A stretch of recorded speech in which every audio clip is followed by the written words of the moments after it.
Oh my God, it's freaking hot.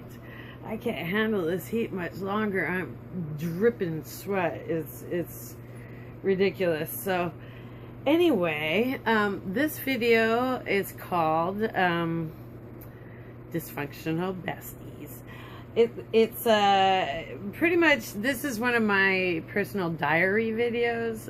A lot of these videos that I'll be making are just basically a diary to myself. So unless you've had a relationship with another person, a significant other, bestie, whatever, where they've dominated the friendship, they're older, they control everything or whatever, they just use you, they're only there through the good times, you know, that kind of thing. Unless you've experienced that kind of a relationship, I totally wouldn't blame you if you just tune out of this one, because this is probably going to be long and lots of stuff in there, because this kind of goes over like 25 years of friendship and then the last 18 that we haven't, that this phony little restraining order of hers has been there. So okay, well, I'll just go ahead and get started. Oh, actually, first of all, I wanted to say right off the bat, because if anyone does sit through this long drug out thing, they're going to ask in the end, well, why did you put up with it? Why did you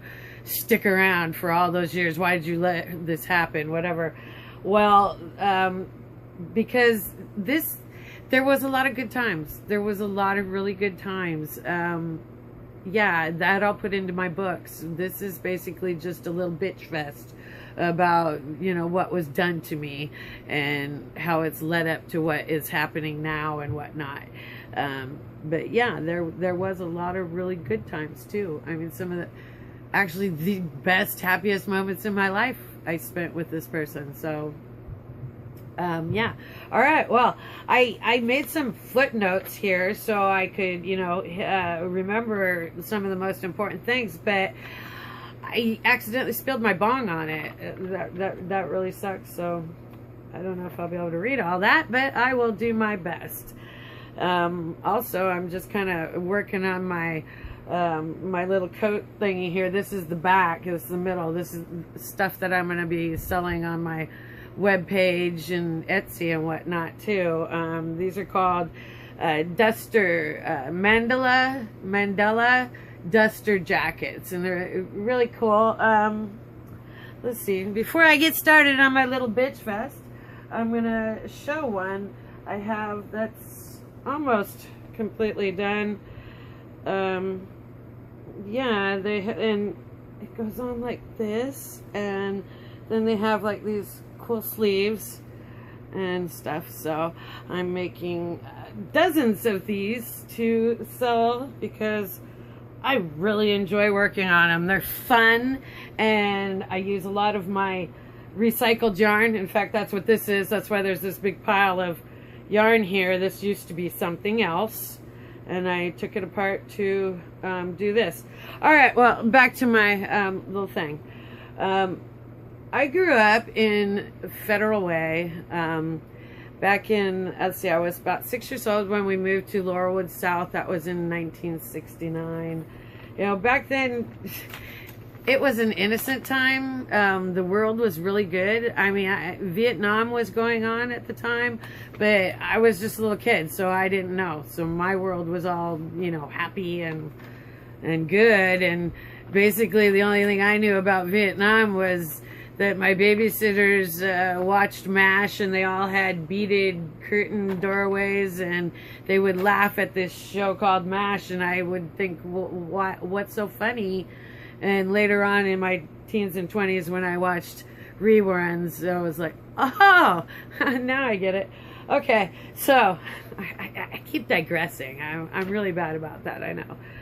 So growing up, you know, in Federal Way, I was 6 when I moved there. I didn't come across my best friend. I'm not gonna, you know, say the name, of course, but I'll just call her my bestie. Okay, I didn't meet my future bestie till I was 9 years old. My mom worked nights. There's a lot of things there, other stories, but basically we weren't allowed to come out of our rooms on the weekends until afternoon because my mom worked nights, and we had to stay in our rooms and be quiet and this, that, and the other. Well, when I was 9, I also had 2 collies, Tippy and Dusty, and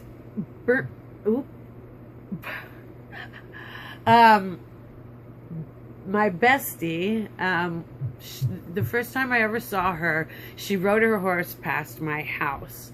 My dog would hear the horse a block away, you know, the hooves on the pavement, and he would hide in the bushes in my front yard. And when she would ride by, he would run out and fly up in the air, grab the horse's tail, and literally fly past him and let go and then take off. Then the next day, she would beat me up at the bus stop. We didn't go to the same school. She was 2.5 years older than me, but she would make a special trip to my bus stop to kick my ass every time my dog did that. But I just fell in love with seeing her horse. Even though I knew I was going to get my ass kicked, I really looked forward to it.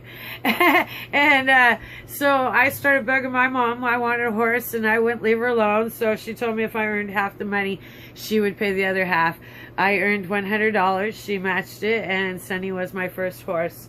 He was sway-backed. He was way older than he was supposed to be, but he turned out to be the best horse ever had.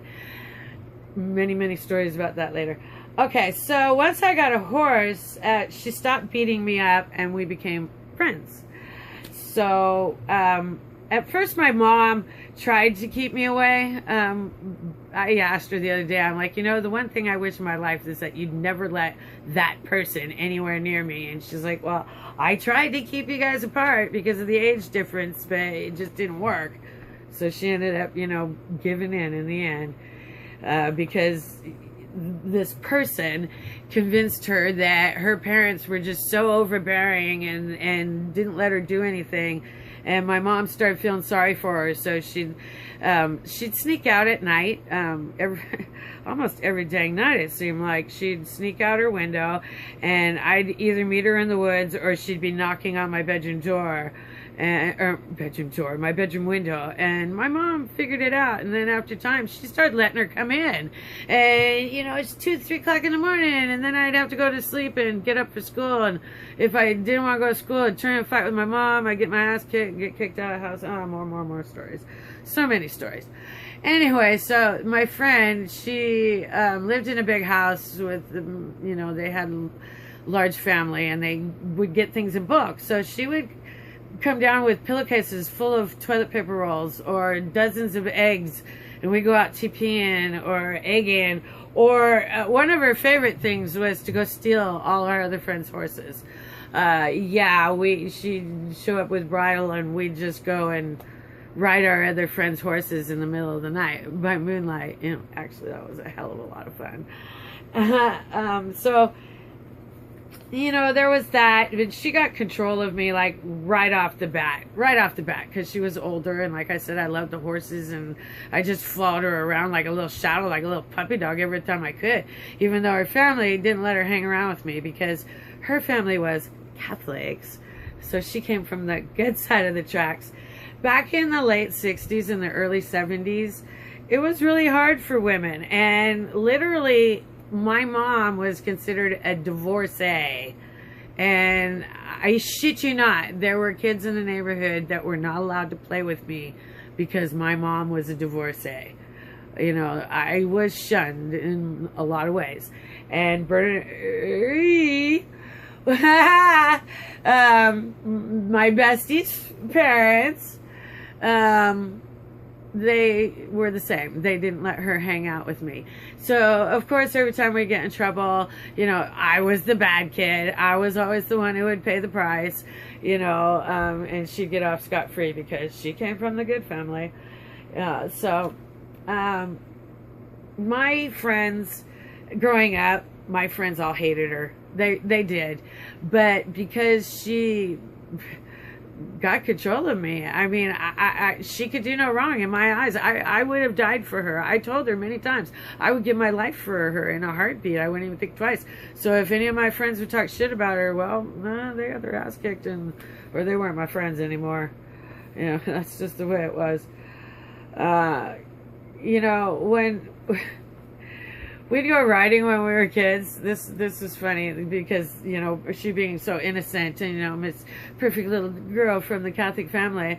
But when we go riding, especially if we had any time, like on Saturdays and stuff when there was no school, our routine was to pull up to God, I'm getting tongue-tied. 7-Eleven, they're on Military Road in 188th in Federal Way. And then there was a Safeway across the road. So we'd go to either one. Funny thing is that I actually went to that 7-Eleven a couple years ago, and there's this old woman working there that actually began working there when we were kids. She still freaking remembers me and my ex-friend, whatever, because we used to ride our horse through the store in the middle of the night, and yeah, we had a pony, and we just open the door and ride right through the 7-Eleven, or we were always trying to con her into selling us cigarettes, and the woman we drove her friggin' nuts, and literally 20-some years later, she still freaking remembers us. Crazy. But okay, so that we'd stop either at the 7-Eleven or we'd stop at Safeway. This was funny. I was actually impressed with her skills at shoplifting.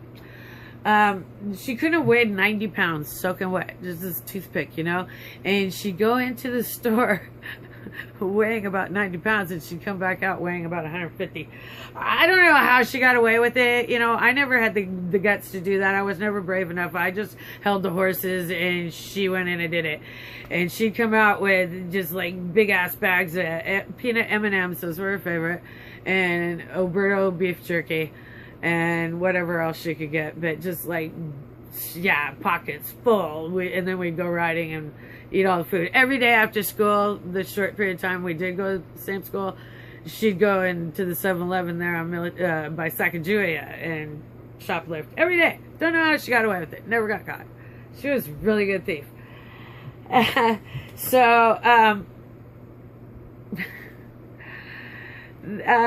ended up getting kicked out of Kylo Junior High because she talked me in. This was the start of the downfall of my life, I guess, when I really started getting bad reputation and all that. We would skip school. She didn't skip school, but she would talk me into skipping school and then meeting her at her school or doing whatever. And so she talks me to skip school one day. And after, you know, meeting her at lunch, I go back and I'm riding through my school, the one I was skipping from, like an idiot, right down the hallway with a cigarette in one hand, a bottle of beer in the other hand, thinking I'm all cool, waving at all my friends. Oh, hey, Cindy, hey, whatever. And, of course, they all narc me off. They all tell, oh, that was Jennifer, whatever. And then I go riding through the principal's office, and he tried to grab my horse, and my horse swung his head around and the bit hit the principal in the head. So I had to go to court, and I was supposed to do community service, and I never did.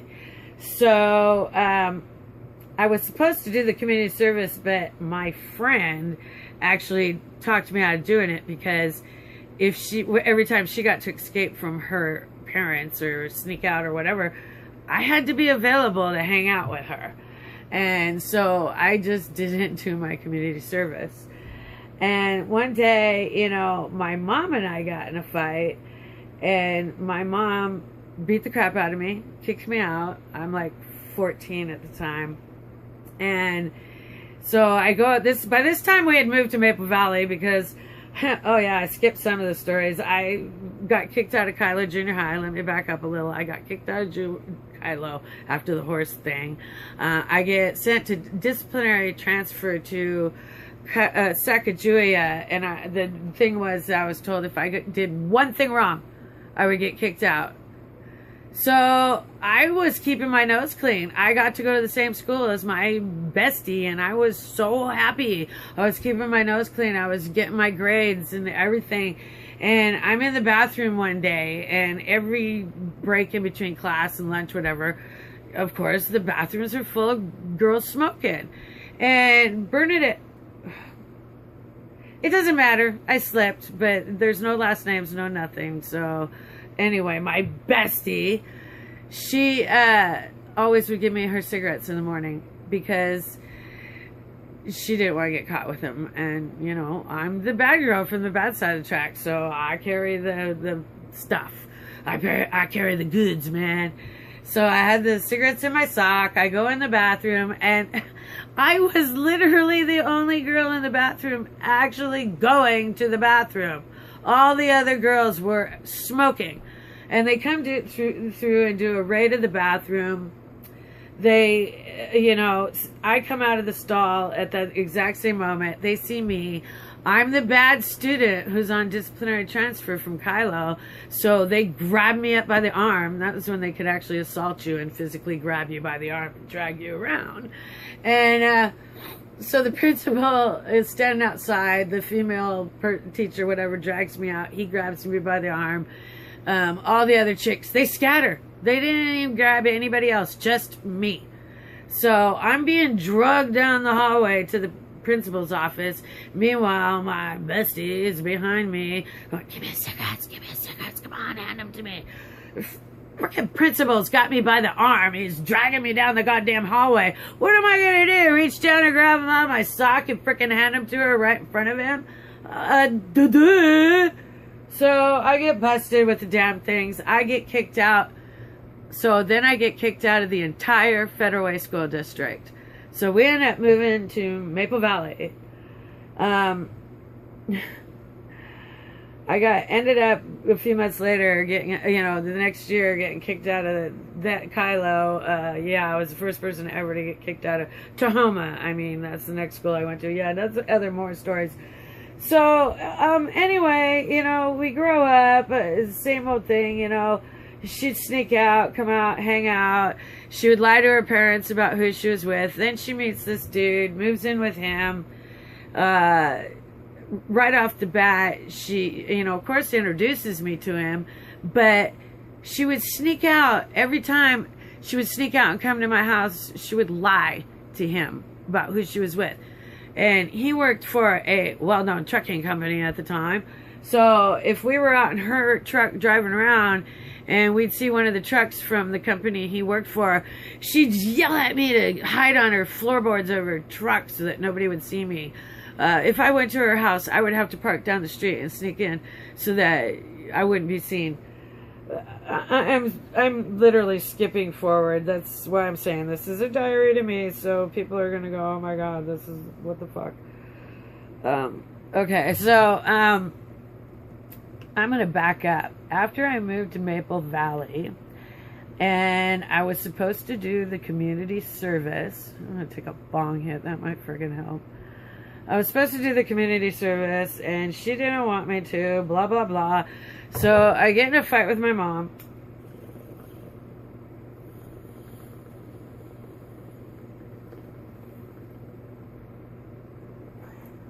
Excuse me, I needed this. Oh yeah. Oh yeah, that's better. Now a little sip of some Java. Hang on. We better turn the label. We don't want to do any advertising there.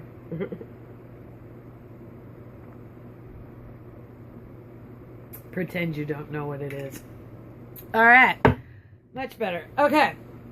So, I get in an argument with my mom. She kicks my ass. She kicks me out of the house. We lived on a road called it was 208th Avenue in Maple Valley. At the time, it was a dead end off Highway 18. Highway 18 was a 2-lane highway at the time. It was called Fatal Highway. It was the third highest in fatalities in the country at the time. Every weekend there was, yeah, fatalities. I would hear the helicopter come in and lift the bodies off, take them to Harborview. So anyway, Mom kicks me out. I go up to the highway to hitchhike. It's what I did, you know. It was the only way to get around. It was what we did back then. What I did, I should say. So I'm up there, I'm hitchhiking. My mom calls the freaking cops. Tells them where I am. Tells them I got a warrant. Here come King County Police. They pick me up. They take me to juvenile hall. It was kind of funny because the cop, you know, he's sees me hitchhiking. He's like, get in the car, you know? And I'm like, nah. I keep walking. He's like, no, get in the car. So I get in the car. He literally let me sit in the front seat. We're driving through Kent on the way to the juvenile hall in Seattle. And I'm just laughing. We're sitting at a stoplight because he's like, what'd you do? And I'm like, I rode my horse to school. And he's laughing. And I'm like, what if I open the door and take off running? He's like, I'll just have to catch you. Just don't do it, right? So I go to juvenile hall. Real bad experience there. I was not the kind of kid that belonged in a place like that. It was very scary. So I get out. My mom had gotten a restraining order. I did 3 days in juvenile hall. I get out 3 days in juvenile hall for not doing 7 hours of community service when I'm 14. Can you believe that? If that happened these days, boy, I'd have people out picketing for me. They'd be threatening to tear down the juvenile hall or keep it from being built. Oops. Okay, so anyway, I get out of juvenile hall. My mom had gotten a restraining order, so I couldn't go home. So I call one of my other girlfriends. This particular girlfriend was 4 years older than me, and her brother, who was literally over 21 and had been molesting me for the entire summer already. I'm going to name him because he's dead now, John McDougal. Anyway, so his sister hooks me up with his Aunt Vicky, and at the time she was married to Darwin. I hate your freaking guts, Darwin. I better not ever see you. In fact, you're a Me Too moment and many other videos to come. So, Tanya hooks me up with her Aunt Vicky McDougal, and I go to say, well, that wasn't her name at the time because she was married to Darwin. So they let me go stay with them. And they had their 3 kids, and I would babysit them and stuff to pay my rent and clean the house and whatnot. But at the same time, Vicky was screwing around on Darwin with Ricky. Ricky was trying to get in my pants as well, while Tanya's brother John, who's 21, is also diddling me. That was his word. He liked to say that. You want to go diddle? Yeah, so I'm 14. These crazy adults doing all this stuff. Vicky would leave every day so she could go and screw Ricky, and then Darwin would molest me. Like, this was like a daily thing, you know. I'm 14. I shouldn't have been there. This should not have been happening. Oh, at the same time, my mom, we had a bunch of horses, and they're in stalls. My mom works nights, and there was nobody to clean the stalls. So she got me to sneak through the woods and come down every day and clean the stalls. And the reason I had to sneak through the woods was because she had the restraining order on me. And the neighbor, Dorothy Bales, Stanley and Dorothy, many more stories about them. Oh my God, 8-strand barbed wire fences between us and them, like a Gestapo camp, crazy neighbor war stories. Okay, so anyway, they hated my guts, and they knew that my mom had the restraining order, so my mom played to them because their hatred of me, and they were watching the house at nights when she was at work, and because they literally had binoculars in their kitchen window where they would watch our house. And she had a notepad where she kept detailed notes of everything she saw. Oh, on 9/28 at 7 p.m., Jennifer called me a cunt. Oops. Okay, so anyway, my mom talks me into sneaking through the woods so Dorothy won't see me to clean her stalls for free. And then sneak back through the woods to go back to Vicky's house so I could be molested again. And this is, you know, and my best friend, she knew all about this. She never tried to help me. She never tried to do anything. In fact, one of the only times she ever tried to help me and all the times my mom kicked me out is when actually before I was 14, when I was like 12 or 13, she hooked me up with one of her girlfriends that lived on Pacific Highway, and she was like 18, 19, and her boyfriend was over 21, and they were really into cocaine. And they actually taught me, when I was staying with them, I was sleeping on their couch, and they taught me, that's the first time I did cocaine and stuff. Bernadette taught me acid and whatnot, and then they taught me the coke. And they did this thing where you would gargle with baking soda, and then they'd take a straw and tell me to open my mouth, and they'd blast a big old blast of the shit in my, you know, oh my god, back then the coke was so pure. It'd be like, can't do that. Yeah, and then they'd have sex with me, you know, because they were kind of kinky and they liked to both diddle me at the same time. Bernadette, there I go again. She put me there. Then, okay, well, later on in life, one of the other things that she did to me was when I got pregnant. When I was 18, I got pregnant. I was with a man who was very abusive to me. He was over 21 too. My mom and dad lied about my age. I was forced to marry him because I was under 18, and my family kind of was Catholic background, my grandma and stuff. So everybody lied about my age. I was only 17 and they made me marry him. He beat the holy crap out of me and my brother every damn day when my mom would leave for work. And then finally one day, the neighbors saw him shaking my baby out on the porch, and they called my mom. Anyway, more stories. That's more stories. But when I was pregnant, my bestie would not hang out with me because, quote unquote, who wants to hang out with a pregnant chick? And so then my dad, after my son was born, I had just turned 18, and my dad had cancer. I had learned to knit and crochet, and I made him a blanket. He died. But, okay, I'm getting sidetracked again. While I was still pregnant, after I made the blanket for my dad before he died, I made this sweater. It was the first item of clothing that I had made. It was a baby blue sweater with these little bumps all over it. And I was pregnant, so I couldn't try it on. And I went and asked her, my bestie, if she would try it on, and she did. Then I was informed I would not be getting it back because it looked better on her and I was too fat to wear it anyway. So she just took it. That was like a regular thing. You know, another time that I got pregnant, she talked me into having an abortion because this is a really good reason now. You're going to love this. It was camping season, and she didn't want me to be pregnant during camping season, so she found the clinic. She drove me to the clinic. I had to go in, and I had to climb up on that table. Anyone who's ever had an abortion, you know what it's like. They call your name, and you got to walk back there the whole time thinking, maybe I should go, maybe I should turn around, and you got to climb up on that table.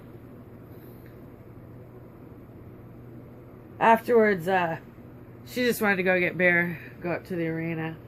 She was just like really cold. She didn't even care that I was crying or upset. That's another video. I've had a couple abortions, 2 times because she talked me into it.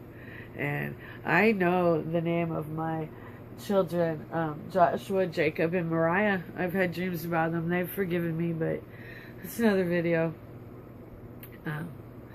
Anyway, okay, so that's another thing she did to me. Making me hide on the floorboards. Oh, this was awesome.